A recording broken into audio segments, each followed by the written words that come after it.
नमस्कार दोस्तों, स्वागत है आपका स्टडी फॉर सिविल सर्विसेज में। देखिए, स्टडी फॉर सिविल सर्विसेज के छात्र हैं तो ये वाला टेलीग्राम जरूर ज्वाइन करके रखिए। यूट्यूब चैनल में हमारे साथ है तो भी ये वाला टेलीग्राम ज्वाइन करना बहुत ज्यादा जरूरी है। सारे नोटिफिकेशन, सारे अपडेट, सारे मोस्ट इंपोर्टेंट पिक्स, सारा रिवीजन सब कुछ यहाँ पे बताया जाता है। यूपी पीसीएस की मेंस की पीसीएस परीक्षा में 150 नंबर की सामान्य हिंदी आती है, जिसके मार्क्स रैंक में इंक्लूड किए जाते हैं। जो 1500 नंबर का टोटल मेंस का पेपर होता है, जिसमें से 150 नंबर का हिंदी होता है। ठीक है, यानी कि 10% होता है टोटल मेंस की परीक्षा का हिंदी में 5 सेक्शन होते हैं। हम आपको 5 पापा वीडियो देने जा रहे हैं। इन पापा वीडियो को देख के आपको कोई भी चीजें और करने की जरूरत नहीं है, सिर्फ आप ये वाला पूरा देखिए। सब कुछ पूरी हिंदी की तैयारी करवाई जाएगी, प्रीवियस ईयर क्वेश्चन भी करवाए जाएंगे। हम हिंदी के मॉक टेस्ट देंगे, वो भी पूरे कंप्लीट आपको सॉल्यूशन सहित मिलेंगे। प्लेलिस्ट दे दी गई वीडियो के डिस्क्रिप्शन में, देख लीजिएगा वहां से। दोस्तों, उत्तर प्रदेश लोक सेवा आयोग के द्वारा आयोजित होने वाली जितनी भी मुख्य परीक्षाएं हैं उसमें हिंदी का प्रश्न पत्र होता है, सामान्य हिंदी का। और हिंदी का जब प्रश्न पत्र आप देखते हैं तो उसमें एक चीज कॉमन होती है, एक बड़ा सा पैराग्राफ आपको दिया जाएगा कॉम्प्रिहेंशन के तौर पे, और उससे नीचे संबद्ध प्रश्न पूछे जाते हैं। खासतौर पे पीसीएस मेंस का जो पेपर है उसको टारगेट करके ये सीरीज लॉन्च की गई है। तो इसमें आपको संक्षेपण करने के लिए आता है। पैराग्राफ दिया हुआ होता है और पूरे पैराग्राफ को आपको कंप्रेस करके एक छोटे आकार में ढालना होता है। लेकिन पैराग्राफ का जो मूल अर्थ है, मूल भाव है, वो परिवर्तित नहीं होना चाहिए। जितनी बात पैराग्राफ में कही गई है वो सब आपको एक छोटे पैराग्राफ में बदलनी होती है। 1/3 का जो दायरा होता है उसमें सिकोड़ना होता है लगभग।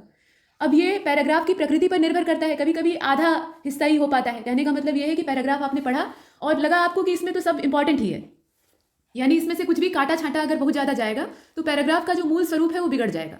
तो संक्षेपण की सबसे पहली शर्त यही होती है कि आप पैराग्राफ की जो मूल भावना है, मतलब उस पैराग्राफ के माध्यम से, उस अवतरण के माध्यम से लेखक क्या कहना चाह रहा है, इस मूल भाव के साथ कोई समझौता मत करिए। उसके बाद तब 1/3 वाली जो सीमा है वो आती है।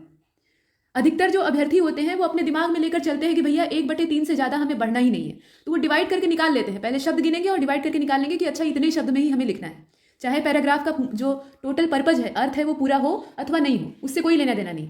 लेकिन ऐसा नहीं करना चाहिए। आपको ये ध्यान देना है, सबसे पहले ये ध्यान देना है कि पैराग्राफ के अंदर जितनी बात कही गई है वो आपके संक्षेपण में शामिल होनी चाहिए, बशर्ते यहाँ जो शब्द सीमा है वो भी आप ध्यान में रख के चलेंगे। थोड़ा बहुत 19-20 चलता है, 1/3 से ये 1/4 भी हो सकता है, यानी बहुत ज़्यादा गैर जरूरी उसमें बात लिखी हुई है तो उनको आप ठूसेंगे नहीं कि 1/3 होना चाहिए, वो 1/4 भी हो सकता है, या 1/2 भी हो सकता है, यानी आधा भी हो सकता है।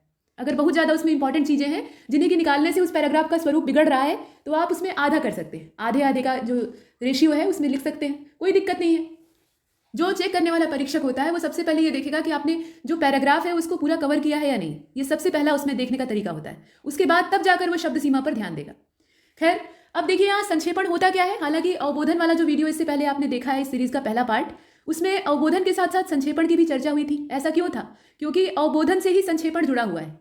जब पैराग्राफ आपके सामने रहेगा तभी तो आप संबद्ध जो प्रश्न है उन्हें हल कीजिएगा। तो अवबोधन में यही होता है, एक पैराग्राफ आपके पास होता है, अवतरण, और वो अपठित गद्यांश होता है, उसे आपने इससे पहले कभी पढ़ नहीं रखा होता है, और उसी से आपको संक्षेपण भी करना होता है, शीर्षक भी निकालना होता है, या व्याख्या भी करनी होती है, या कोई और प्रश्न पूछा जाता है तो उसका उत्तर देना होता है। तो ये उसी से जुड़ा हुआ है।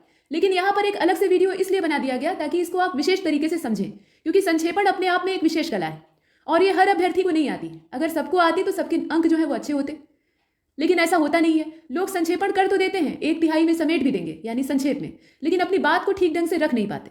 और कुछ लोगों के दिमाग में ये गहरी गलतफहमी रहती है कि जो पैराग्राफ लिखा हुआ है उसके शब्द ही इसमें संक्षेपण में आने चाहिए। मतलब संक्षेपण में अगर मैंने अपने हिसाब से कोई शब्द इस्तेमाल कर दिए तो अनर्थ हो जाएगा, ऐसा कुछ नहीं है, बल्कि और अच्छा रहेगा। आप वाक्यांश के लिए एक शब्द वाला जो तरीका होता है, जैसे एक लंबा वाक्य है उसको आप एक शब्द के अंदर समेट सकते हैं। वाक्यांश के लिए एक शब्द में आप यही तो करते हैं। जैसे जिस स्त्री का पति जीवित हो वो सधवा कहलाएगी, तो यहाँ जिस स्त्री का पति जीवित हो, इतना लंबा वाक्य लिखने से अच्छा है आप सधवा लिख दीजिए, या नहीं जीवित हो तो विधवा लिख दीजिए। या इस प्रकार से अनेकों वाक्यांश के लिए एक शब्द हो सकते हैं। महान हो जिसका आशय, इतना लंबा सेंटेंस लिखेंगे उससे अच्छा महाशय लिख दीजिए। तो वाक्यांश के लिए एक शब्द आप आराम से इसमें इस्तेमाल कर सकते हैं। इसके अलावा कुछ हद तक मुहावरों का भी इस्तेमाल कर सकते हैं, लेकिन एक लिमिट तक, बहुत ज़्यादा नहीं। और उसके साथ साथ अपने शब्दों में उसको लिख सकते हैं, बेशक लिख सकते हैं, संक्षेपण में इसकी कोई मनाही नहीं होती। बस यही ध्यान देना है कि जो पैराग्राफ आप लिख रहे हैं, जिस पैराग्राफ के को आधार बनाकर आप लिख रहे हैं, उस पैराग्राफ के अंदर जितनी बातें कही गई हैं उनको आपको संक्षिप्त में लिखना है, और आप जो आलतू फालतू की बात है उसको निकाल देना है। बस यही काम है, आपका काम छंटनी करना है। अब यहाँ जो कहा गया है उसको देख लेते हैं। तो किसी विस्तृत विवरण, आख्या, प्रतिवेदन, वक्तव्य, पत्र व्यवहार या आलेख आदि में निहित मुख्य तथ्यों के ऐसे संयोजन को संक्षेपण कहते हैं, जिसमें अनावश्यक उपमाओं, देखिए इसमें जितनी भी गैर जरूरी चीजें होती हैं उनको बाहर कर दिया जाता है, उनका इसमें जरा भी स्थान नहीं होता है। देखिए, तो अनावश्यक उपमाओं, असंबद्ध तथ्यों, अनावश्यक बातों को बाहर कर दिया जाता है, तथा प्रकरण का जो सबसे उपयोगी और एकदम निचोड़ वाला हिस्सा होता है उसी को हम लिखते हैं। एक बड़ा सा पैराग्राफ आपके सामने है, पढ़ने में ये तो लगेगा कि सब जरूरी ही है। आप पहली बार पढ़ेंगे अवतरण को तो आपको लगेगा कि इसमें से क्या हटाएं, सब तो अच्छा ही है। लेकिन जब आप उसे 2-3 बार पढ़ेंगे, कम से कम 2 बार, तो आपको ऐसा लगने लगेगा कि उसमें कुछ शब्द और कुछ वाक्य ऐसे हैं जिनको कि अगर निकाल भी दिया जाए तो इसके जो मूल भाव है इस पर कोई फर्क नहीं पड़ेगा। यानी अवतरण का जो स्वरूप है वो नहीं बिगड़ेगा, बशर्ते उसको आप ठीक ढंग से करें, और इससे वो पढ़ने में और ज़्यादा आनंददायक हो जाएगा। क्योंकि बहुत ज़्यादा लंबी चौड़ी चीज़ कोई पढ़ना नहीं चाहता। जैसे आप यूट्यूब पे वीडियोस देखते हैं तो बहुत लंबा वीडियो रहता है तो आप परेशान हो जाते हैं कि इतना लंबा क्यों बना दिया, इसे पार्ट में बनाना चाहिए था। तो यही समस्या यहाँ संक्षेपण में होती है। संक्षेपण में अगर आप संक्षिप्त नहीं करेंगे, पैराग्राफ के साइज का ही लिख देंगे या थोड़ा सा छोटा करेंगे, तो इससे पढ़ने वाले की रुचि समाप्त हो जाएगी।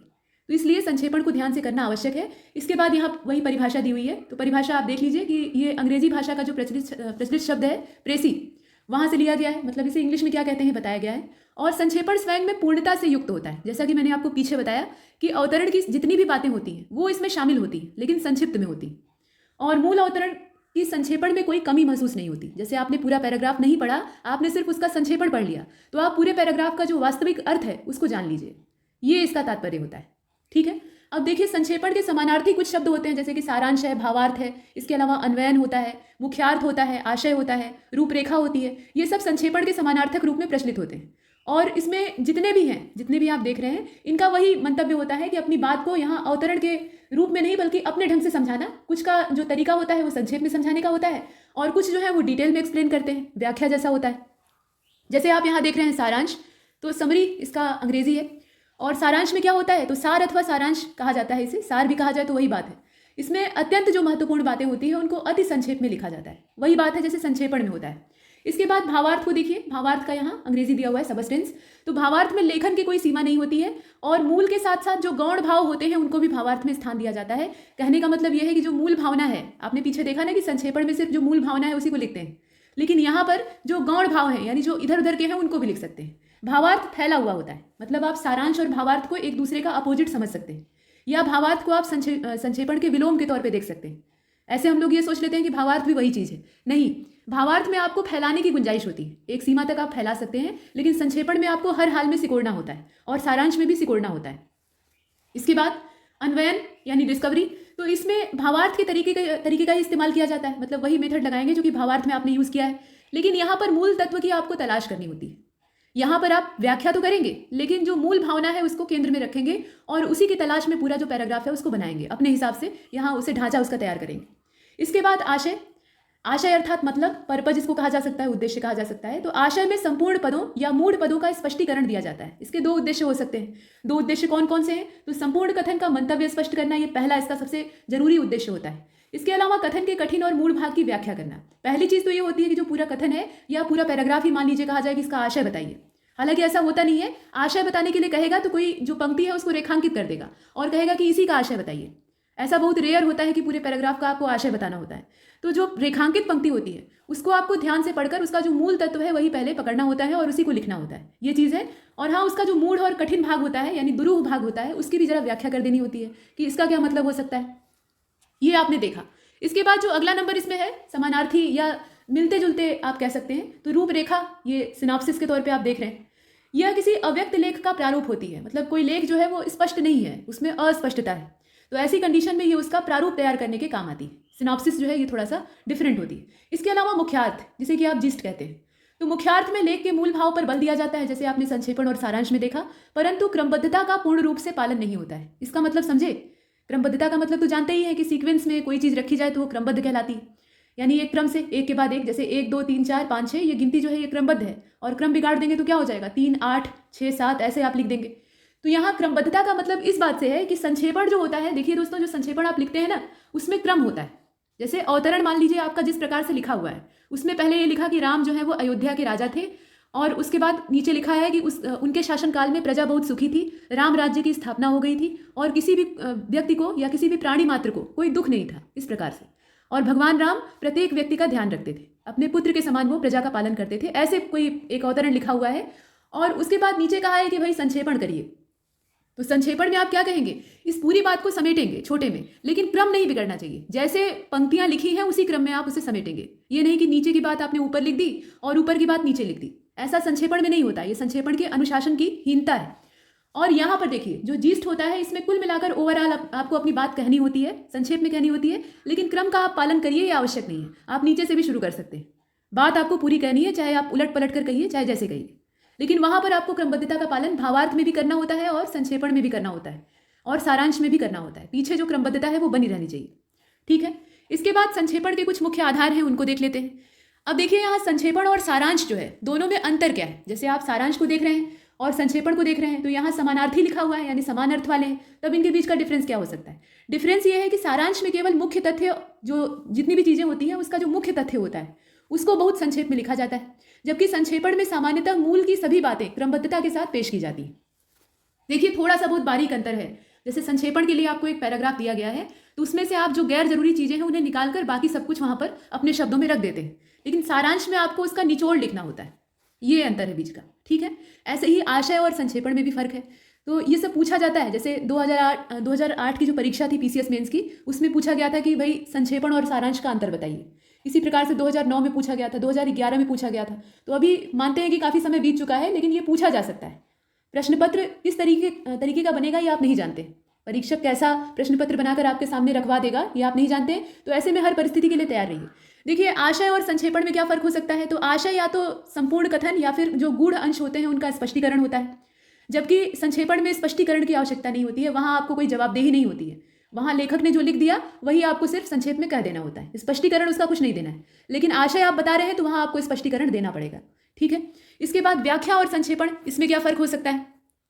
जैसे व्याख्या आपको करने के लिए कह दिया गया कि रेखांकित अंशों की व्याख्या करिए, और संक्षेपण, दोनों में अंतर क्या है। तो इसमें तो क्लियर कट अंतर है। मतलब जो रेखांकित अंश है या जो हिस्सा है जिसकी व्याख्या करने के लिए कहा जा रहा है उसको आपको बाकायदा फैलाकर अपने शब्दों में एकदम डिटेल में उसका आंसर देना होता है। व्याख्या विस्तृत होती है, व्याख्या में विस्तार होता है, फैलाव होता है। आप जितना चाहे उसमें फैल सकते हैं, कोई समस्या नहीं।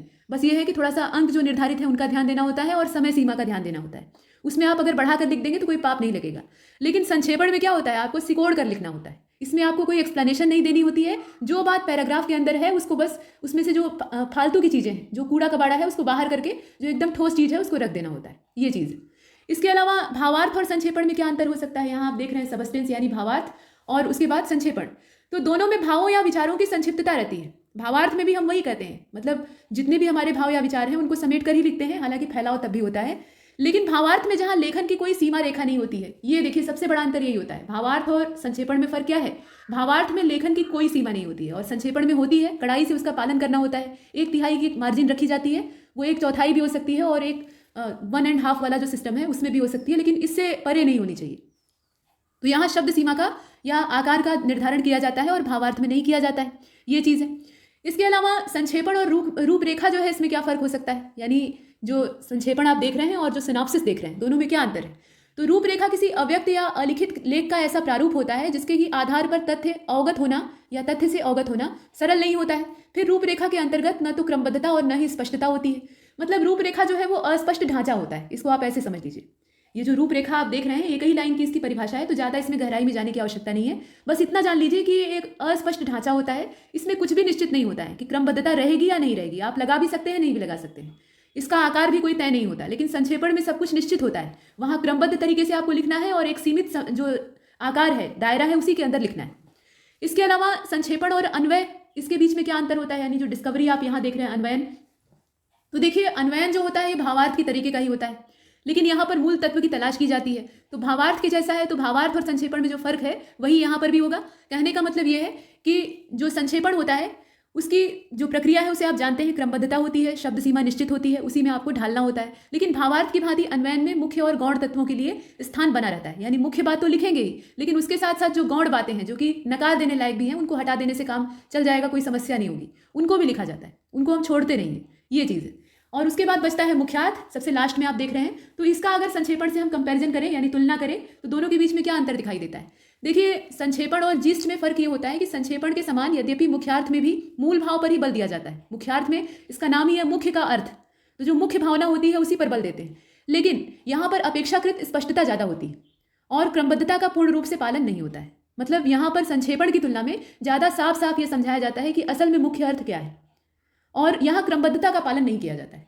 तो ये इनके बीच का अंतर है, और इस प्रकार के छोटे छोटे जो प्रश्न हैं ये पूछे जाते हैं। ठीक है, इसके बाद आगे चलते हैं। यहाँ पर संक्षेपण का मुख्य आधार आपको देखना है। तो देखिए संक्षेपण को अपनी भाषा या पूर्णतः अधिकृत भाषा में ही लिखना चाहिए।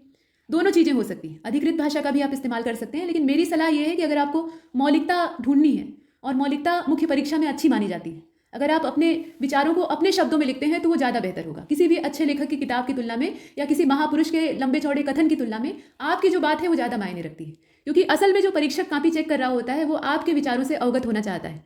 बाकी उसे दुनिया भर का ज्ञान होता है, वो आपसे ज़्यादा पढ़ लिख कर बैठा होता है, अनुभवी होता है, तो उसे लंबी चौड़ी बातों से कोई तात्पर्य नहीं होता। बस उसे ये जानना होता है कि अभ्यर्थी जो कॉपी लिखा है या कॉपी का लेखक है वो किस प्रकार की मानसिकता रखता है। तो आपकी मानसिकता आपके अपने जो लेख है, अपनी जो लेखन शैली है उसी में झलक सकती है, तो उसी को विकसित करिए, ये आपके लिए ज़्यादा फायदेमंद होगा। कुछ अभ्यर्थी ये कहते हैं कि मैंने प्रीलिम्स में बहुत मेहनत की थी, पास भी कर लिया, मेंस के लिए मैंने एड़ी चोटी का जोर लगा दिया, बहुत कुछ लिखा लेकिन कुछ नहीं मिला, मतलब नंबर अच्छा नहीं मिला और अंत में सिलेक्शन नहीं हुआ, मेंस तक जा जाके हम वापस आ रहे हैं। तो इसके पीछे कारण क्या है? आपके लेखन में कहीं खोट है, यही इसका सीधा सीधा मतलब है। यहाँ आयोग पक्षपात कर रहा है कि प्रभात कुमार क्या कर रहे हैं, उससे नहीं मतलब है। मतलब इस बात से है कि आपके अंदर कमी है, और कमी कहाँ पर है? लेखन में कमी है। लेखन में क्या कमी हो सकती है? पढ़ते तो सभी हैं, सभी वही एक जैसी किताब पढ़ते हैं, हरदेव बाहरी ले आएंगे या आदित्य पब्लिकेशन पकड़ लेंगे, या बहुत सारी किताबें हैं, पूछने की बात नहीं है, या कोचिंग का मटेरियल होता है जैसे आप यहाँ से देख रहे हैं। लेकिन असल बात क्या है? आपको अपने अपने शब्दों में उसको ढालना है, ये मुख्य चीज़ है। और वो करने में अगर आप सफल हो जाते हैं, मतलब कुशलतापूर्वक आप अपने शब्दों में उस बात को कह लेते हैं, तो यही सार्थकता है। और आप समझ जाइएगा कि जिस समय आप ऐसा करना सीख लेंगे तो मुख्य परीक्षा में आपको अच्छे अंकों से सफल होने से कोई नहीं रोक सकता, ये मेरी गारंटी है। लेकिन आपको ऐसा करना होगा। तो अपने शब्द यहाँ ज़्यादा अच्छे होते हैं, और संक्षेपण में भी आप वही करिए, बेधड़क बेझिझक यहाँ पर अपने शब्दों का इस्तेमाल करिए, बहुत ज़्यादा फायदा होगा। बस यही जो 1/3 वाला दायरा है इसको ध्यान दीजिएगा। इसके बाद संक्षेपण को अपनी भाषा में भी लिखा जा सकता है, और अधिकृत में वो आपने देख लिया। अब यहाँ कहा गया है कि संक्षेपण वस्तुतः सार संकलन है। इसमें मूल अनुच्छेद के मुख्य तथ्यों को बड़ी ही स्पष्टता के साथ संक्षिप्त और क्रमबद्ध रूप से, क्रमबद्धता यहाँ पे एकदम अपरिहार्य होती है, इसको आप इसमें नजरअंदाज नहीं कर सकते, और इसमें रखा जाता है। समय की बचत होती है। समय की बचत कैसे होती है? पूरा अवतरण अगर आप पढ़ेंगे तो आपको मान लीजिए 15 मिनट लगता है, तो संक्षेपण को अगर आप पढ़ेंगे तो मान लीजिए उसमें 5 मिनट लगेगा, तो यहाँ 10 मिनट समय बच गया, इसीलिए संक्षेपण किया जाता है, ये चीज़ है। और संक्षेपण में शीर्षक का चयन ऐसे करना चाहिए कि वह मूल अनुच्छेद और संक्षेपण के भावों का प्रतिनिधित्व कर सके। शीर्षक जो है, ये मैंने पहले भी कहा था और पिछले वीडियो में भी बार बार बताया है, शीर्षक संक्षिप्त होना चाहिए, छोटा होना चाहिए, जितना छोटा हो सके। 1 शब्द का रहे तो बहुत बढ़िया, लेकिन 1 से 2 शब्द हुआ, 3 शब्द हुआ, 5 से ज़्यादा नहीं लिखना है, लेकिन 5 तक आपको फैलाना ही नहीं है, आपको उससे कम में सिकोड़ना है, और आपको मिल जाएगा, छोटा शीर्षक भी मिल जाएगा अगर आप एकदम सटीक जो शीर्षक है वहाँ तक पहुँचते हैं तो। और एकदम सटीक शीर्षक कैसे चुना जाए, इसके बारे में चर्चा पीछे हुई है, यहाँ भी जान लीजिए। जब तक कि आप अवतरण को ठीक से पढ़ेंगे नहीं, पूरा अवतरण कम से कम 2 बार बहुत ध्यान से एकदम गहराई से नहीं पढ़ेंगे, तब तक आपको समझ में नहीं आएगा। कुछ लोग हड़बड़ाहट में जो ऊपर की 2-4 लाइनें हैं या नीचे की 2-4 लाइनें हैं, उन्हीं को जल्दी जल्दी पढ़कर उसी में से एक काम चलाऊं शीर्षक ढूंढकर और लिख देते हैं, सोचते हैं कि ये हो सकता है। कुछ भी हो सकता है, एक अवतरण के तो 25 शीर्षक हो सकते हैं। देखिए, होने को तो हो सकते हैं, लेकिन पूरे अवतरण का कुछ ना कुछ तो ऐसा बिंदु जरूर होगा जो कि उसका केंद्र होगा, और केंद्र एक ही होता है, केंद्र 25 ठे नहीं होते, ये आप भी जानते हैं। तो इसीलिए आपको जो एकदम सबसे एक्यूरेट शीर्षक है वो तलाशना है, और वो तभी आप तलाश पाएंगे जब आपका पहले से अभ्यास होगा और आप अवतरण को ध्यान से धैर्यपूर्वक पढ़ेंगे। यहाँ धैर्य अनिवार्य होता है। लोग उबने लगते हैं कि इतना लंबा चौड़ा अवतरण है, हम कैसे पढ़ें। कॉम्प्रिहेंशन में भी यही होता है। CSET वाला जो पेपर होता है, यहाँ UPPCS तो थोड़ा सरल पेपर बनाता है CSET का, जो UPSC का पेपर होता है CSET वाला, उसमें जो कॉम्प्रिहेंशन होता है, अधिकतर लोग उसमें प्रश्न गलत करके आते हैं। कारण यही होता है कि वो अवतरण को ध्यान से और धैर्यपूर्वक पढ़ ही नहीं पाते, तो यहाँ समस्या होती है। इसीलिए यहाँ सबसे जो नेक सलाह है, एकदम 1,00,000% की सलाह जो कही जाती है, तो अवतरण को पहले ध्यान से पढ़िएगा, इसी से आपका सब कुछ होगा। अवबोधन इसीलिए पहले बताया गया है, उसमें अवतरण को ध्यान से पढ़ना आवश्यक होता है। और शुरुआत में जब आप शुरू करेंगे ना, आप मान लीजिए नए खिलाड़ी हैं, तो ऐसी कंडीशन में आपको समय लगेगा पूरे अवतरण को पढ़कर समझने में। कम से कम हो सकता है आप पहली बार जब पढ़ें तो आपको 5 बार पढ़ना पड़े, तब समझ में आए, कोई दिक्कत नहीं। आप प्रैक्टिस करेंगे ना तो वो समय घटने लगेगा धीरे धीरे करके। कभी कभी तो ऐसा होगा कि एक ही बार पढ़कर आपको समझ में आ जाएगा, जब आप एकदम कुशल हो जाएंगे। या कुछ जो अवतरण होते हैं वो बड़े टेढ़े टाइप के होते हैं, तो वहाँ आपको हो सकता है समस्या हो, तो 2 बार पढ़ लीजिएगा। लेकिन 2-3 बार से ज़्यादा आपको पढ़ना पड़े तो समझ लीजिए कि आपकी तैयारी अभी ठीक नहीं है। तो इसलिए अभ्यास करिए, ये अभ्यास की चीज़ है। जैसे जैसे आप प्रैक्टिस करेंगे वैसे वैसे आपका धैर्य भी डेवलप होगा, आप धीरज के साथ पढ़ेंगे। और दूसरी चीज़ ये है कि समझने में आपको सुविधा होगी। कुछ लोग ये कहते हैं कि अवतरण का जो अंतिम हिस्सा होता है उसी में आपको शीर्षक प्राप्त हो जाता है। सही बात है। असल में पूरा जो अवतरण होता है वो किसी न किसी केंद्र पर आकर अंत में केंद्रित हो जाता है, यानी वहीं पर फोकस हो जाता है जहाँ बात समाप्त की जाती है। तो प्रायः ऐसा होता है, लेकिन हमेशा नहीं होता है। तो इसीलिए ध्यान से एक बार पूरा अवतरण देख लीजिएगा, ये नहीं कि अंतिम की 2 लाइनें पढ़े और उसी में पूरा निष्कर्ष निकाल लिया। ठीक है, अब यहाँ देखिए कहा गया है कि संक्षेपण के मूल तत्व क्या हो सकते हैं, मुख्य तत्व। तो इसमें अनेक शब्दों के लिए एक शब्द, यानी वाक्यांश के लिए एक शब्द जो आप पढ़ते हैं, ये UPPCS के सिलेबस में ऐसे अलग से भी है। और यहाँ संक्षेपण में और उसके बाद निबंध लेखन में ये आपकी बहुत ज़्यादा सहायता करने वाला है। निबंध लेखन में कैसे? तो 700 शब्दों की जो शब्द सीमा आपके पास होती है, उसमें सारी बातों को कहना बहुत मुश्किल होता है। मतलब कम शब्दों में आपको बहुत कुछ कहना होता है। जैसे मान लीजिए किसी गवर्नमेंट स्कीम पर आ गया, या किसी सामाजिक मुद्दे पर आ गया या कहीं भी, तो निबंध में विस्तार होता है। निबंध का मतलब ये होता है कि वहाँ बंधन रहित सब कुछ होता है। तो जब एक बार बंधन टूटता है ना, तो पूरा जो बाढ़ का पानी है वो एकदम ओवरफ्लो करने लगता है, और ऐसे में उसको कंट्रोल कर पाना बड़ा मुश्किल होता है। तो ऐसी कंडीशन में जो वाक्यांश के लिए एक शब्द वाला धंधा है, ये आपकी मदद कर सकता है। आप लंबे चौड़े एक वाक्य को लिखेंगे तो उसमें बहुत सारे शब्द होंगे, सब काउंट होंगे। तो ऐसी कंडीशन में आप उसके बदले में एक शब्द लिख दीजिए। ये आप फायदे में भी रहेंगे और अच्छा प्रभाव, इससे आपकी जो लेखन शैली है वो अच्छी होगी, बेहतर होगी। ठीक है, तो वहाँ निबंध की बात है। निबंध के लिए अलग वीडियोज आएंगे, कुछ निबंध के वीडियोज पहले से आए हुए हैं, कुछ और आएंगे, तो उनको आप देखिएगा। यहाँ पर ये कहा गया है कि संक्षेपण के मुख्य तत्व क्या हो सकते हैं, तो अनेक शब्दों के लिए एक शब्द, ये पहली शर्त होती है। संक्षेपण में आप इसका एकदम बखूबी इस्तेमाल करिए। जहाँ जहाँ गुंजाइश बचती है कि आप पूरे लंबे चौड़े सेंटेंस को एक शब्द के अंदर समेट सकते हैं, वहाँ पर आप ऐसा जरूर करिए, इससे चूकिए नहीं, ये आपको बहुत फायदा देगा। यहाँ आप देख लीजिए, जैसे जो कानून के विरुद्ध हो, ऐसा कोई सेंटेंस आया तो आपने उसकी जगह सिर्फ अवैध लिख दिया। आप ऐसे लिख रहे हैं कि जो कानून के खिलाफ हो ऐसा काम नहीं करना चाहिए। ठीक है, ये वाक्य में लिखा है, तो आप उसको लिख दीजिए कि अवैध काम नहीं करना चाहिए, तो सिकुड़ गया। संक्षेपण ऐसे ही होता है। और जो अवतरण का अर्थ है, जो मूल भावना है, उसके साथ आपने छेड़छाड़ भी नहीं की, तो ये आपके लिए बहुत अच्छा है। इसके बाद देखिए, जिस पर आक्रमण न किया गया हो, तो ऐसी चीज को क्या कहा जाएगा, अनाक्रांत।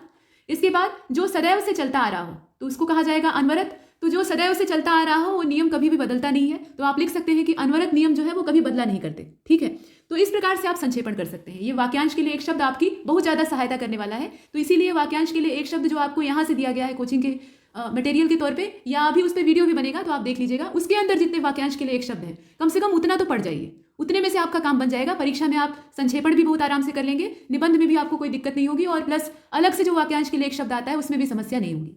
ठीक है, इसके बाद आगे चलते हैं। यहाँ देखिए कहा गया है कि वाक्यों के लिए पदों अथवा शब्द समूहों का इस्तेमाल करना। यहाँ जैसे कहा गया, देखिए उदाहरण भी दिया गया है कि अनेक वाक्यों के झुंड को, पूरा जो गुच्छा है, एक बड़ा सा दल उनका बना हुआ है, उसको इस विधि के द्वारा केवल कुछ शब्दों में ही समेट दिया जा सकता है। जैसे इस बात को समझाने के लिए उदाहरण दिया है ताकि आप बेहतर समझ पाएं। तो देखिए यहाँ दिया है कि भगत सिंह बहुत वीर, मुखर और उत्साही क्रांतिकारी थे। ऐसे क्रांतिकारियों को पूरा देश कई सौ वर्षों तक याद करता है या याद करता रहेगा, ऐसे दिया हुआ है। ये मुख्य भाग है, मतलब मुख्य अवतरण है। अब इसके बाद इसका आपको संक्षेपण करना है, तो संक्षेपण आपको कम शब्दों में इस पूरे सेंटेंस का अर्थ स्पष्ट कर देना है। तो यहाँ लिखा गया कि भगत सिंह जैसे वीरोत्तम। अब देखिए यहाँ वीरोत्तम जो शब्द हम लोगों ने इस्तेमाल किया है वो ऊपर की लाइन में कहीं नहीं दिख रहा है, तो यहाँ पर आप समझ सकते हैं कि अपने शब्दों का हम इस्तेमाल कर सकते हैं, ऐसे शब्द जो कि बहुत सारे शब्दों को अपने अंदर समेटने की कुवत रखते हो, ताकत रखते हो। ठीक है, तो वीरोत्तम क्रांतिकारी को भारत सदैव स्मरण रखेगा, इस प्रकार से आप इसे समेट सकते हैं। अब यहाँ लिखा हुआ है कि पूरा देश कई सौ वर्षों तक याद रखेगा। अरे 100 वर्षों तक याद रखे चाहे लाख वर्षों तक याद रखे, आप ऐसे लिख दीजिए ना कि हमेशा याद करेगा। ये हमेशा शब्द जो है, इसको लिखने से कोई गुनाह थोड़ी ही हो जाएगा। और भगत सिंह ऐसी चीज़ ही है, मतलब ऐसे व्यक्ति ही हैं कि उन्हें हमेशा याद रखना चाहिए, तो इसमें कोई बुराई नहीं है। आप आराम से यहाँ पर इतने लंबे सेंटेंस को सदैव में समेट सकते हैं। और पूरा देश 2 शब्द लिखा है, इसकी जगह आप सिर्फ भारत लिख दीजिए। ठीक है, काम बन जाएगा। तो यही संक्षेपण की कला है, और ये आपको करने से आएगी। यहाँ आप सिर्फ उसके जो नियम है या जो निर्देश है वही सुन रहे हैं, देख रहे हैं, लेकिन जब आप इसे अपने हाथ से करेंगे तब आप इसे बेहतर समझ पाएंगे। तो प्रैक्टिस करिएगा, लगातार अभ्यास करिए, अभ्यास ही आपकी सफलता की कुंजी है। इसके बाद देखिए यहाँ कहा गया कि अनावश्यक सामग्री का निस्सरण, जितनी भी गैर जरूरी चीजें हैं, फालतू कूड़ा करकट है, उसको बाहर कर दीजिए, बिना मोह माया के बाहर कर दीजिए। उससे कोई मोह मत रखिए, क्योंकि वो आपके संक्षेपण के साइज को अनावश्यक रूप से बढ़ाएगा, और आपको बढ़ाना नहीं है, समेटना है। ठीक है, तो भावों, विचारों या घटनाओं के वर्णन में प्रायः अनेक ऐसी बातें सम्मिलित होती हैं जिसका कि कोई विशेष महत्व नहीं होता है, और अगर इन्हें हटा दिया जाए तो जो अवतरण है वो यथावत ही रहेगा, और इन्हें आप संक्षेपण के दौरान हटा सकते हैं। संक्षेपण में ये करना भी चाहिए। जैसे उदाहरण के तौर पे, ठंडी का मौसम था और बहुत तेज तेज हवा चल रही थी, एकदम ठंडी हवा थी, बर्फ जैसी ठंडक मालूम हो रही थी, और इसीलिए जिला प्रशासन ने स्कूलों को 1 हफ्ते के लिए बंद कर दिया। अब इतना लंबा चौड़ा सेंटेंस या एक पैराग्राफ आपका बन गया। अब इसका आपको संक्षेपण करना है, तो आपको ये बताने की क्या आवश्यकता है कि टेम्परेचर 0 डिग्री सेल्सियस था, कपकपी हो रही थी, लोग रजाई लेकर घूम रहे थे। ये सब लिखने की आवश्यकता ही नहीं है। आप सीधा लिखिए कि बहुत कड़ाके की ठंडी पड़ रही थी, और इसी चीज़ को ध्यान रखते हुए जिला प्रशासन ने 1 हफ्ते के लिए स्कूल को बंद कर दिया है, या स्कूल के लिए अवकाश घोषित कर दिया है। इस प्रकार से लिख दीजिए, तो ये संक्षेपण का तरीका है। इसके बाद देखिए यहाँ कहा गया कि महत्वपूर्ण तथ्य का समावेश आपको करना है, यानी जितनी इंपॉर्टेंट चीजें हैं उन्हीं को आप इसमें रखिए। तो देखिए ये दोनों एक दूसरे से जुड़ा हुआ है। अगर आप गैर जरूरी चीजों को बाहर कर दीजिएगा, निकाल कर बाहर फेंक दीजिएगा, तो जो बचेगा वो काम का ही होगा। तो यहाँ आपको डबल मेहनत नहीं करनी है, आपको सीधा जो गैर जरूरी है उसको छांट देना है, ये अपने आप सामने आ जाएगा, और यही आपको लिख देना है। और शुरुआत में अगर आप संक्षेपण कर रहे हैं, मतलब संक्षेपण करने के मामले में बिल्कुल नए हैं, तो आप पहले एक प्रारूप बना लीजिए। रफ जहाँ होता है, रफ एरिया होता है, वहाँ पे एक ढांचा तैयार कर लीजिए, और ढांचे में वही चीज़ें शामिल करिए जो आप लिखना चाहते हैं, और उसको एक बार फिर से पढ़कर देख लीजिए कि जितनी भी अवतरण के अंदर की बातें हैं वो मेरे बनाए हुए ढांचे में शामिल हो रही हैं या नहीं। और उसके बाद उसी ढांचे को आधार बनाकर यानी प्रारूप को आधार बनाकर अपना जो मूल संक्षेपण है उसको लिख दीजिए। जैसे निबंध में आप फ्रेमिंग करते हैं वैसे ही वो फ्रेम आप यहाँ भी कर सकते हैं। इससे आप गलती करने से बच सकते हैं और आप जब कुशल हो जाएंगे, सिद्धहस्त हो जाएंगे इस मामले में, तो आपको फ्रेमिंग करने की आवश्यकता नहीं पड़ेगी। जो सधे हुए अभ्यर्थी होते हैं जो कि इन मामलों में अच्छे होते हैं, तो वो न तो निबंध की फ्रेमिंग करते हैं और न ही संक्षेपण की, वो डायरेक्ट लिखते हैं और बेहतर लिख लेते हैं। तो ये कैसे होता है? ये सब प्रैक्टिस से होता है। ठीक है। इसके बाद शीर्षक का चयन करना भी एक महत्वपूर्ण पहलू है। इस पर पर्याप्त चर्चा पीछे भी हो चुकी है और पिछले वीडियो में भी हो चुकी है। देखिए, शीर्षक को चुन लीजिएगा। संक्षेपण अकेले ही आपको अगर करने के लिए आए, हालांकि ऐसा होता नहीं है, शीर्षक पूछा जाता है, लेकिन अगर सिर्फ संक्षेपण करने के लिए कहा जा रहा है तब भी शीर्षक को चुनिए। अवतरण को ध्यान से पढ़कर उसका जो केंद्र है उसको तलाशिए। अगर आपने केंद्र को पकड़ लिया तो आपका हर काम, उस अवतरण से जुड़ा हुआ जितना भी काम है वो आसान हो जाएगा। संक्षेपण में भी कुछ छूटेगा नहीं फिर आपसे, जब आपने उसका केंद्र बिंदु पकड़ लिया है, यानी उसके मुख्य भाव को या मुख्य जो मतलब है उसको पकड़ लिया है। ठीक है। और शीर्षक छोटा होना चाहिए, इसको हमेशा याद रखिएगा। संक्षेपण की विशेषताएं क्या होती हैं? तो क्रमबद्धता इसकी सबसे पहली विशेषता होती है। बिना क्रमबद्धता के ये चल नहीं सकता, संक्षेपण कहलाएगा ही नहीं। तो इसका बहुत कड़ाई से पालन कीजिएगा। जिस क्रम में मूल अवतरण में चीज़ों को लगाया गया है या उसे अरेंज किया गया है, उसी क्रम में आपको संक्षेपण में भी करना है। सुसंबद्धता होनी चाहिए। ये इसका क्या मतलब हो सकता है? सुसंबद्धता का मतलब ये होता है कि आप जोड़ कर रखिए। जैसे ऊपर की पंक्ति आपने लिखी तो नीचे वाली पंक्ति उससे जुड़ी हुई होनी चाहिए, लिंक होनी चाहिए। इससे क्या होगा? आपका लेखन एक प्रवाहपूर्ण तरीके से आगे बढ़ेगा। ऐसा ना हो कि ऊपर का सेंटेंस आपने लिख दिया और नीचे वाला सेंटेंस उससे कोई मतलब ही न रखता हो, दोनों लगे कि अलग अलग कहीं से उठाकर यहाँ रख दिए गए। ऐसा नहीं होना चाहिए। संबद्ध आपस में होने चाहिए। और वो भी कैसे? यहाँ पर सुशब्द लगा हुआ है, यानी सुंदर तरीके से, व्यवस्थित तरीके से। और यही बात आपके निबंध लेखन में भी होती है। मतलब ऊपर की जो पैराग्राफ या ऊपर की जो पंक्तियां हैं उससे नीचे का लिंक आप जोड़ना मत भूलिए। और ये कैसे जुड़ेगा? जब आप ऊपर के पैराग्राफ का समापन कर रहे होते हैं, अंतिम लाइनों को आकार दे रहे होते हैं, तो वहीं पर कुछ ऐसी बात लिखिए जिसका कि आधा मतलब अगली वाली लाइन में आता हो। और इससे क्या होगा? दोनों आपस में जुड़ जाएंगे, क्योंकि यहाँ तक जो पढ़ेगा, जो भी व्यक्ति पढ़ेगा इस पैराग्राफ तक, तो वो आधा मतलब देखेगा और उसके बाद वो जानना चाहेगा कि इसके आगे क्या हुआ। आगे जानने की जिज्ञासा उसके मन में होगी और उसके बाद वो अगले वाले पैराग्राफ को पढ़ेगा। जैसे आपने देखा है ना, डेली सोप जो आते हैं, सास बहू वाले सीरियल, तो उसमें किसी ऐसे मोड़ पर जाकर कहानी को वो खत्म करते हैं एक एपिसोड में कि दर्शकों के मन में उत्सुकता रहे कि अगले वाले एपिसोड में क्या होगा, कोकिलाबेन ने गोपी बहू के साथ क्या किया। तो अगले वाले एपिसोड को देखने के लिए जो महिलाएं हैं या जो भी लोग हैं जो सीरियल देखने के शौकीन होते हैं, वो बैठे रहेंगे टीवी के सामने कि देखें अब आगे क्या होता है। तो वही वाली उत्सुकता आपको यहाँ पैराग्राफ में भी जगानी है। यानी यहाँ पे आप जो बात समाप्त कर रहे हैं उसका लिंक अगले वाले से जरूर जोड़ दीजिए, ताकि जो परीक्षक है वो पढ़ने के लिए मजबूर हो जाए। उसको आपको यहाँ पे दबाव डालना है ताकि वो आपकी कॉपी को पढ़े, ना चाहते हुए भी पढ़े, क्योंकि वहाँ बहुत सारी कॉपियाँ होती हैं। और मुख्य परीक्षा के बाद जब कॉपियाँ वहाँ इकट्ठी होकर जाती हैं तो परीक्षक के लिए सिरदर्द होता है। वो उन्हें ऐसे ही निपटाना चाहता है। ये एक आम मानसिकता होती है। ऐसा थोड़ी है कि जो बोर्ड परीक्षा के परीक्षक होते हैं वही लापरवाही करते हैं। आयोग में भी होता है। असल में वो भी मनुष्य ही होते हैं, मशीन तो है नहीं। तो उनकी भी एक सीमा है। कुछ कॉपियाँ चेक करने के बाद उन्हें बोरियत होने लगती है और ऐसे में आपको थोड़ी सी रुचि वहाँ जगानी है और रोचकता ऐसे ही बन सकती है। ठीक है। तो देखिए, यहाँ पर जो संबद्धता है वो आवश्यक है और संबद्धता को करना मत भूलिएगा। ये निबंध में भी आपको बहुत मदद करेगी। इसके बाद देखिए, नीचे आकार के बारे में कहा गया है। तो आकार में संक्षेपण का जो आकार है वो संतुलित होना चाहिए। ये हमने पहले भी देखा है। अब संतुलित का मतलब कितना? तो हम लोग रट लेते हैं कि 1/3 होना चाहिए। भैया 1/3 से एक कोई इंच इधर उधर नहीं होना चाहिए, नहीं तो बहुत गड़बड़ हो जाएगी। ऐसा नहीं है। आप पैराग्राफ को ध्यान से देख लीजिए जो अवतरण आपको दिया गया है, और उसमें ये पता लगा लीजिए कि इसमें कितनी चीज़ों को हम बाहर कर सकते हैं। ये सब मत देखिए कि हमें 1/3 लिखना है या 1/2 लिखना है। वो अपने आप बन जाएगा, आपको गिनने की जरूरत भी नहीं पड़ेगी। आप सिर्फ इतना ध्यान दीजिए कि कितनी उसमें अनावश्यक चीज़ें हैं, उसको हम बाहर कर दें। और उसको आप जैसे ही बाहर निकालेंगे वो 1/3 के दायरे में सिकुड़ जाएगा। ये आप करके देखिएगा, ये आपको गिनना ही नहीं पड़ेगा, अपने आप हो जाएगा। और अगर नहीं होता है, थोड़ा सा बड़ा हो जाता है, तो कोई समस्या नहीं।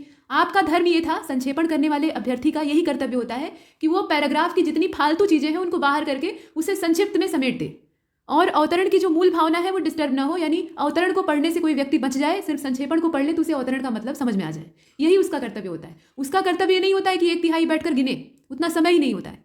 तो ऐसी कंडीशन में आप 1/3 और 1/2 के चक्कर में या 1/4 के चक्कर में मत पड़िएगा। आप करिए बस इतना है, यानी जितना पैराग्राफ है उसके अंदर फालतू चीज़ों को निकाल दीजिए, जो काम का है उसको लिख दीजिए। ये आपका काम है। इसके बाद विचारों की स्पष्टता और उससे पहले भाषा परिवर्तन। देखिए, भाषा परिवर्तन के मामले में बहुत सारे लोग कंफ्यूज रहते हैं, तो कंफ्यूज होने की आवश्यकता नहीं है। देखिए, भाषा अपनी इस्तेमाल करिए, वो सबसे अच्छी है। अपनी निजी भाषा का प्रयोग करिए, बस एकदम सस्ते क्वालिटी के शब्द नहीं होने चाहिए और न ही बहुत ज़्यादा दुरूह होने चाहिए। दोनों चीज़ें। यहाँ कहा गया कि संक्षेपण करते समय अभ्यर्थी के मन में यह बात जरूर आती है कि भाषा किस प्रकार की हो। अपनी निजी भाषा अथवा अवतरण की जो किताबी भाषा है, किसका प्रयोग करें? तो उत्तर सीधा और स्पष्ट है, जो मैंने बताया कि मतलब अपनी भाषा का प्रयोग करिए। और मुहावरे, वाक्यांश के लिए एक शब्द, इस तरह के जो तरीके हैं इनको आप आजमा कर संक्षेपण को आकर्षक बना सकते हैं। मुहावरे भी यूज़ कर सकते हैं। ऐसा नहीं है कि आप मुहावरा नहीं इस्तेमाल कर सकते हैं, लेकिन अति नहीं। अति जो है वो हर जगह वर्जित होती है। जरूरत से ज़्यादा कोई भी चीज़ इस्तेमाल कर रहे हैं तो वो अच्छी भी है तो भी जहर बन जाएगी, इसीलिए एक सीमित मात्रा में। जैसे एक सामान्य आकार का पैराग्राफ है तो उसमें एक या अधिक से अधिक 2 मुहावरे आप इस्तेमाल कर सकते हैं संक्षेपण में, उससे ज़्यादा नहीं। और इसी प्रकार से वाक्यांश के लिए एक शब्द है तो इसके लिए आप अति भी कर सकते हैं, इसमें आप समेट सकते हैं। वाक्यांश के लिए एक शब्द आपको जहाँ जहाँ दिख रहा है सिकोड़ने की गुंजाइश, तो इसे आप सिकोड़ सकते हैं, ये बात है। और कुल मिलाकर आकार जो है उसको सीमित हमें रखना है, ये ध्यान देना है। तो शब्द गिनना नहीं है, बस अपना जो काम है उसको करते जाना है, ठीक है। विचारों की स्पष्टता को देखिए, तो विचारों की स्पष्टता ये आवश्यक है। और विचार क्लियर कब होंगे, आपकी क्लैरिटी किसी चीज़ में कब होती है, जब आप उस चीज़ को बहुत बेहतर तरीके से जानते हैं। जैसे आपसे कहा जाए कि लक्ष्मीकांत जो पॉलिटी की सबसे धर्म ग्रंथ मानी जाने वाली किताब होती है, उसका पहला चैप्टर जरा समझा दीजिए, तो आप समझाएंगे तभी बढ़िया जब आपको वो चैप्टर बढ़िया से समझ में आया होगा। यानी जो ऐतिहासिक पृष्ठभूमि है वो आपको बेहतर तरीके से समझ में आई है, तभी आप उसे एक्सप्लेन कर पाएंगे। अगर आपने उसे सिर्फ पढ़ रखा है या रट रखा है तो आप उस चीज़ को समझा नहीं पाएंगे। तो ऐसी कंडीशन में आपको पहले उसे खूब बढ़िया से गहराई से समझना होगा, तभी आप दूसरों को बता सकते हैं। यही बात यहाँ अवतरण में भी लागू होती है। अवतरण को ध्यान से पढ़िए और उसका चिंतन करिए, उसका जो मूल भाव है उसको पकड़ने का प्रयास करिए। इसीलिए मैंने कहा कि संक्षेपण ही करना हो तब भी आप पहले शीर्षक खोजिए, क्योंकि शीर्षक खोजने के चक्कर में, ढूंढने की तलाश करने के चक्कर में आप अवतरण को ध्यान से पढ़ेंगे और उसका जो निचोड़ है उसे समझेंगे भी। और वो आपने समझ लिया तो उसके बाद आप संक्षेपण बहुत आराम से कर लेंगे और आपके विचार भी जो होंगे वो स्पष्ट होंगे। इसके बाद यहाँ पर देखिए परिपूर्णता और सुबोधता होनी चाहिए। सुबोधता का मतलब यह है कि जो शब्द आपने लिखे हैं वो सरल हों, समझ में आने लायक हों। ऐसे नहीं कि एकदम भयंकर जो क्लिष्ट हिंदी है वो आपने इस्तेमाल कर दी, एकदम संस्कृत निष्ठ जो कठोर हिंदी होती है वो आपने प्रयोग कर दी। भाषा में मधुरता होनी चाहिए, भाषा जो है वो संयत होनी चाहिए। हालांकि किस रस में लिखा गया पैराग्राफ है या कौन से रस की वहाँ प्रधानता है, इस पर भी सब कुछ निर्भर करता है। जैसे उत्तेजक भाव है, उत्साह का भाव है, वहाँ पे कूट कूट कर भरा हुआ है, तो वहाँ आप उसे ठंडा नहीं कर सकते, उसे आप जगाए रखिए। वहाँ वीर रस अगर हिलोरे ले रहा है तो आप उसे रख सकते हैं, अपने शब्दों में भी इस्तेमाल कर सकते हैं, लेकिन अपनी भाषा को हर हाल में संयत रखिए, एक संतुलित अवस्था में रखिए। और सुबोधता उसमें होनी चाहिए, यानी समझने में कहीं भी कठिनाई नहीं होनी चाहिए। और परिपूर्णता होनी चाहिए। परिपूर्णता का मतलब वही है कि पैराग्राफ जैसे मान लीजिए यहाँ से यहाँ तक है, तो जितना उसके अंदर चीज़ें हैं वो आपके संक्षेपण के अंदर भी आनी चाहिए, बस छोटे आकार में आनी चाहिए, ये कहने का मतलब। इसके बाद संक्षेपण करें कैसे? अभी तक आपने जो देखा वो करने की विधि ही थी, लेकिन यहाँ पर इसे पॉइंट वाइज दर्शाया गया है। तो देखिए, जिस सामग्री का संक्षेपण आपको करना है, यानी जिस अवतरण का करना है, सबसे पहले उसे ध्यान से पढ़िए। एक बार ना समझ में आए तो तब तक पढ़िए जब तक कि समझ में नहीं आता है। और आप अगर अभ्यास करके जा रहे हैं, बढ़िया से आपने प्रैक्टिस की है, तो 2 बार पढ़ने पे, 3 बार पढ़ने पे आपको समझ में आ जाएगा, चाहे जैसा अवतरण हो। और कुछ जो सरल होते हैं वो पहली बार में ही समझ में आ जाते हैं। तो ये भावार्थ जब तक आपका क्लियर नहीं हो रहा है, यानी अवतरण में असल में क्या कहना चाह रहा है कवि या लेखक, वो चीज़ आपको स्पष्ट नहीं हो रही है, तब तक आप पढ़ते रहिए। 3 से 4 बार यहाँ लिखा हुआ है, तो इतना आप पढ़ सकते हैं। इसके बाद लेकिन एक चीज़ है कि 2 बार तो पढ़ ही लीजिए। अगर एक बार में भी अर्थ स्पष्ट हो जा रहा है, एकदम क्लियर कट आप जान जा रहे हैं कि यही बात है बस इसमें, तो उसके बाद भी एक बार पढ़ लीजिए। हो सकता है कि आप कहीं कुछ चीज़ छोड़ रहे हो, तो वो छूटेगा नहीं आपसे अगर आप दोबारा पढ़ लेंगे तो। इसके बाद देखिए, मूल भावार्थ को समझने के उपरांत जो भावार्थ होता है उसको आपने समझ लिया बढ़िया से, तो उसके बाद आप क्या करेंगे? सबसे पहले एक शीर्षक खोजिए। शीर्षक इसलिए खोजिए ताकि आपको ये पता चल सके कि अवतरण किस चीज़ पर केंद्रित है, और उसी को केंद्र बनाकर आप संक्षेपण भी करिए। संक्षेपण में सारी चीज़ें आप शामिल करेंगे, लेकिन उस बात पे ज़्यादा बल देंगे जो कि उसके केंद्र में होती है, और कम से कम उसको छोड़कर नहीं आएंगे, उसको जरूर शामिल करेंगे। ये बहुत प्लस पॉइंट होगा। तो इसलिए शीर्षक की तलाश करिए। इसके बाद शीर्षक जो है वो किसी भी अवतरण की आत्मा होती है, ये हमेशा ध्यान दीजिएगा, और इसीलिए इसके चयन में सतर्कता बरतिए, क्योंकि आत्मा जो है वो एक ही होती है, 20-25 नहीं होती है। मतलब हर जीव के अंदर एक ही आत्मा होती है, ऐसा माना जाता है, मतलब भारतीय दर्शन मानता है। तो ऐसी कंडीशन में अगर आप शीर्षक के बारे में ये सोच रहे हैं कि बहुत सारे शीर्षक एक ही अवतरण के हो सकते हैं, हम जो मन चाहे वही लिख देंगे, ऐसा नहीं है। कुछ ना कुछ तो ऐसे शब्द जरूर होंगे जो कि उसके लिए एकदम एक्यूरेट होंगे, उपयुक्त होंगे, वही आपको तलाशने हैं और वही शीर्षक के तौर पर लिखने हैं। इसके बाद शीर्षक जो भी आपने चुना है उसे उत्तर पुस्तिका में लिख लीजिए, और उसके बगल में शीर्षक में प्रयुक्त होने वाले जो शब्दों की संख्या है उसको लिख दीजिए। ये एक फॉर्मेलिटी है, आप चाहें तो करिए, अदरवाइज छोड़ भी सकते हैं, कोई समस्या नहीं, ठीक है। संक्षेपण के क्षेत्र में यदि आप नए हैं तो पहले रफ वर्क जो होता है, रफ वर्क नहीं है वर्क है, तो रफ वर्क वाले क्षेत्र में एक हल्का प्रारूप बना सकते हैं। बहुत एकदम व्यवस्थित प्रारूप बनाने की आवश्यकता नहीं है, क्योंकि प्रारूप पे आपको कोई नंबर नहीं मिलेगा, वो रफ है। वहाँ पे आप एक सांचा तैयार कर लीजिए और उसी सांचे में इसको ढाल दीजिए। इस प्रकार के आप कर सकते हैं। हालांकि इसकी नौबत नहीं आएगी, आप इस क्षेत्र में नए क्यों रहेंगे, आप नए होकर मत जाइए, आप पहले से प्रैक्टिस करके जाइए।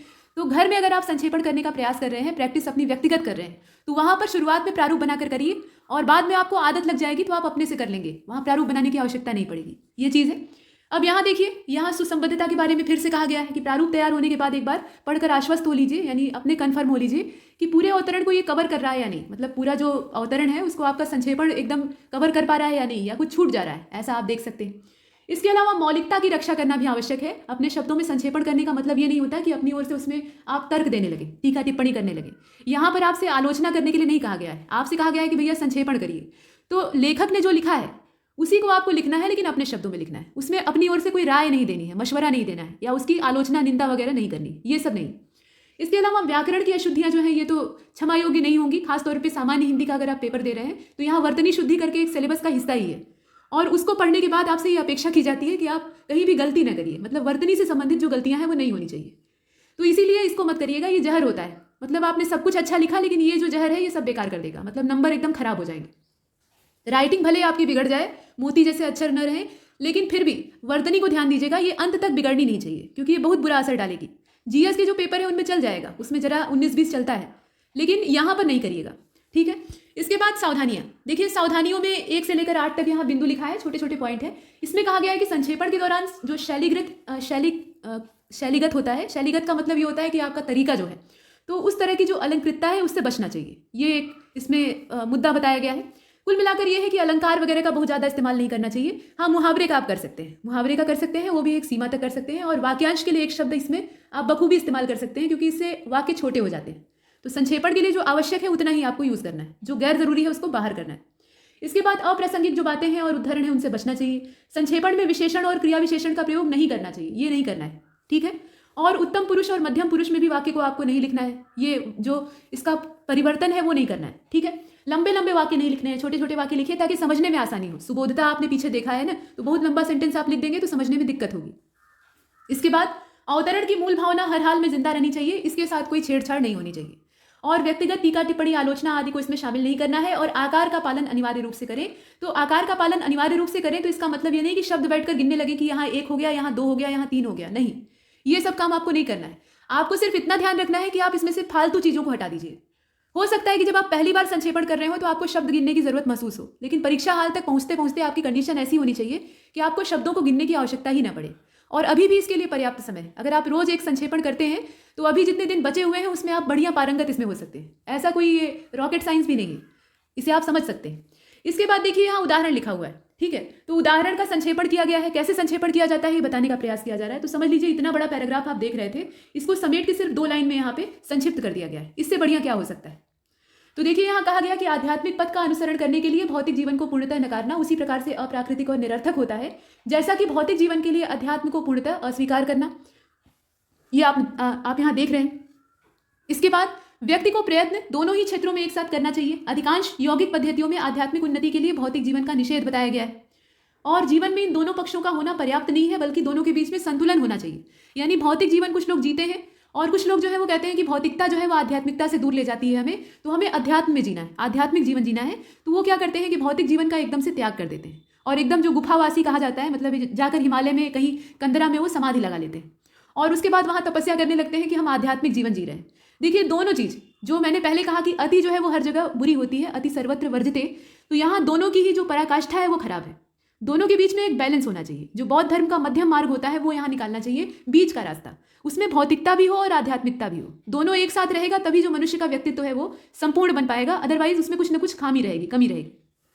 तो यही चीज़ यहाँ कही गई है कि दोनों के बीच में संतुलन आवश्यक है। जब हम अपनी अज्ञानतावश किसी एक मतलब जीवन में कोई एकांगी दृष्टिकोण रखने लगते हैं, एकांगी दृष्टिकोण का मतलब यह है कि या तो हम भौतिकता की ओर झुक जाते हैं और नहीं तो हम आध्यात्मिकता की ओर ही झुक जाते हैं, तो ये एकांगी दृष्टिकोण कहलाएगा। तो ऐसी कंडीशन में हम एक अर्ध भाग की यानी आधा हिस्सा जो बच गया है उसकी हम उपेक्षा कर देते हैं। जैसे भौतिकता की ओर अगर हम झुके हुए हैं तो हम आध्यात्मिक जीवन को एकदम नजरअंदाज कर देंगे, या आध्यात्मिकता की हम शरण में गए हुए हैं तो भौतिकता को हम लात मारकर पीछे ढकेल देंगे, ऐसा होता है। तो ऐसी कंडीशन में जीवन जो है वो नष्ट हो जाता है। अंततः उसका जो हश्र है वो विनाश का होता है, वो कभी भी सफल नहीं हो सकता क्योंकि उसके व्यक्तित्व की पूर्णता वहां नहीं आती। यही कहा गया है। अब इसको आपको संक्षिप्त करना है। ये तो बड़ा सा अवतरण था और इसका मूल भाव आपने समझा कि भौतिकता और आध्यात्मिकता दोनों ही आवश्यक है, दोनों का संतुलन ही मनुष्य के जीवन को सार्थक बनाता है, यही इसका मूल मतलब है। लेकिन संक्षेपण आप कैसे करेंगे, तो वही यहाँ भी कहा गया है कि अध्यात्म ज्ञान के लिए भौतिक जीवन का त्याग करना आवश्यक नहीं है। वस्तुतः हमें दोनों क्षेत्रों में प्रयत्न करना चाहिए और दोनों में संतुलन स्थापित करके ही भौतिक सुख और आध्यात्मिकता की प्राप्ति संभव है। तो आपने देखा कि पूरे अवतरण का जो सारांश है, निचोड़ है, वो यहाँ पर उसी शब्दों में या कुछ अपने शब्दों का भी इस्तेमाल किया गया, यहाँ ढाल दिया गया और जितनी फालतू बातें इसमें घुमा फिरा कर एक ही बात को 25 बार दोहराया गया था उसको हटा दिया गया। तो यही काम संक्षेपण में किया जाता है। ऐसे ही किया जाता है। अब यहाँ 1/3 और 2/3 का जो रेशियो है उसको आप चाहें तो गिन सकते हैं, लेकिन इतना उसमें आवश्यक भी नहीं है। अगर आप कुशल हैं संक्षेपण करने में तो आपको गिनने की आवश्यकता नहीं होगी। ये संक्षेपण पर आधारित पूरा वीडियो था, और कोई शंका आपके दिमाग में हो तो कमेंट बॉक्स में लिख सकते हैं। वैसे अभी सामान्य हिंदी को टारगेट करके कुछ और वीडियोस आएंगे, मतलब 2 वीडियोस आ चुके हैं, 3 और आएंगे, जिसमें कि अन्य जो हिस्से हैं पाठ्यक्रम के उस पर चर्चा की जाएगी। तब तक के लिए नमस्कार।